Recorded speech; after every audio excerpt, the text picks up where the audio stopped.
একটা মেয়ে সবসময় হেরে যায় বাস্তবতার কাছে, কখনো তার পরিবারের কাছে, কখনো প্রিয় মানুষটির কাছে, আবার কখনো তার ইচ্ছার কাছে। মেয়েরা চাইলেও তার ইচ্ছে মতো চলতে পারে না, তার ছোট ছোট ইচ্ছেগুলো পূরণ করতে পারে না, পারে না তার ভালোবাসা দিয়ে কাউকে খুশি রাখতে। সারা জীবন কাটিয়ে দিতে হয় মানিয়ে নিতে নিতে। অবহেলা, অপমান, লাঞ্ছনা নিয়ে বেঁচে থাকতে হয় মেয়েদেরকে। আসলে মেয়েদেরকে সবাই নিজেদের সুবিধা মতো ব্যবহার করতে চায়। বিবাহিত মেয়ে হোক বা অবিবাহিত মেয়ে, সবাই এই সমাজে লাঞ্ছিত, কেউ তাদেরকে তাদের মতো বুঝতে চেষ্টা করে না। তার মধ্যে যখন মেয়েটা বিবাহিত হয় তাহলে তো আর কোনো কথাই নেই। বিবাহিত জীবনের গল্পের কথা বলে তো আর শেষ করা যাবে না। প্রথমে তার শুরু হয় স্বামী নিয়ে, তারপর শ্বশুর, শাশুড়ি, দেবর, ননদ। আর ঘরে যদি শাশুড়ি আর ননদ যদি খারাপ হয় তাহলে তো আর কোনো কথাই নেই। তার মধ্যে আমরা সবাই সবসময় মনে করি যে আমার স্বামী যদি ভালো হয় তাহলে আমার পৃথিবী সবই শান্তি।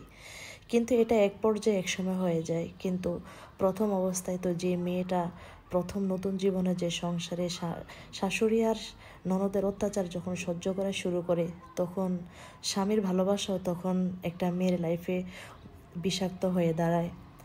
আর পাড়া প্রতিবেশীর কথা কি আর বলবো, একটা মেয়ে যদি সুন্দরী হয়, যখন সে দেবর বলেন, পাড়া প্রতিবেশী বলেন, আর বন্ধুই বলেন, আর যাই বলেন, তাদের সাথে যদি হেসে হেসেও কথা বলে, তাহলে তো আর বদনামের তো আর শেষ নেই। হুট করে বলে ওঠে যে পরপুরুষের সাথে ওই নারী আসক্ত।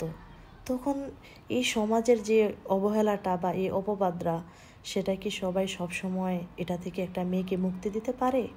পারে না। সত্য মিথ্যা যাচাই পরে হবে। আগে তো ওই নারীকে লাঞ্ছিত করা হোক, তার দোষ গুণ যাচাই করার সময় তো এখন মানুষের নেই। কখন তাকে নিয়ে তার গুণবাচক কিছু বলারও মানুষের সময় নেই। কখন তাকে নিয়ে কানাকানি হুঁসাহুসি শুরু হবে, সেটা নিয়ে সবাই ব্যস্ততা থাকে।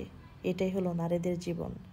যখন সন্তান হয়, যখন সন্তানটাকে লেখাপড়া করানো আরম্ভ হয়, যখন সন্তানটা ভালো হয়, ভালো রেজাল্ট করে, তাহলে মনে হয় যে এটা অমুকের ছেলে। কিন্তু মায়ের কথা কখনোই মনে ওঠে না মানুষের।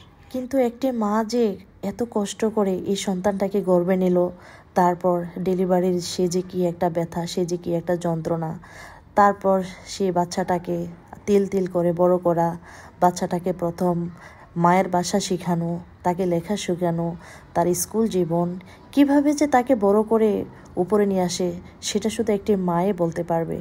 সেটা কিন্তু ফ্যামিলির কেউ বলতে পারবে না। কিন্তু তারপরও কখনো সে মায়ের কিন্তু সুনাম হয় না। যদি একটু খারাপ হয় তাহলে সেই মায়ের বদনাম শুরু হয়, কি যে একটা মা তার সংসার সামলিয়ে তিল তিল করে সন্তানটাকে বড় করে তোলে, তখন সন্তানটাও তার মায়ের সেই দুঃখ কষ্টের কথা ভুলে যায়। তখন একটি নারী কোথায় যায়? আমি তো মনে করি একটি নারীর যাওয়ার মতো কোনো জায়গাও থাকে না। সব নারী প্রতিষ্ঠিত হতে পারে না। কিছু কিছু নারী অনেক প্রতিষ্ঠিত হয়, আর যারা সংসারে প্রতিষ্ঠিত হতে পারে না, তাদের তো আর লাঞ্ছনা শেষ নেই। বাস্তব জীবনে প্রথমে শুরু হয় তার বাবা মা থেকে, তারপর ভাই, তারপর স্বামী, তারপর তার সন্তান। তখন একটি নারী কোথাও যায়। আসলে সবাই যে বলে যে নারীদের কোনো আপন ঘর হয় না, আসলেও কি তাই? আসলে এটা যদি আমরা মানতে চাই, তাহলে সত্যি বুকটা একেবারে কেঁপে ওঠে যে আসলেও নারীদের কোনো নিজস্ব ঘর হয় না। একটি নারীর তখনই নিজস্ব ঘর হয় যখন তার স্বামীর কাছে তার সর্বোচ্চ প্রায়োরিটি থাকে। এই জন্য সবার উচিত যে একটি নারীকে যোগ্য সম্মান দেওয়া, তার জানা অজানা ভুলগুলি ক্ষমা করা, তার জীবনের পথ চলা, তার হাতটি ধরে তার জীবনটা শুরু থেকে শেষ পর্যন্ত শেষ করা, যে তোমার হাতটি আমি ধরেছি, আর কখনো আমি তোমার হাতটি ছাড়তে চাই না। আসলে এটা আমাদের বলা খুবই সহজ, কিন্তু সমাজের মানাটা খুবই কঠিন জিনিস।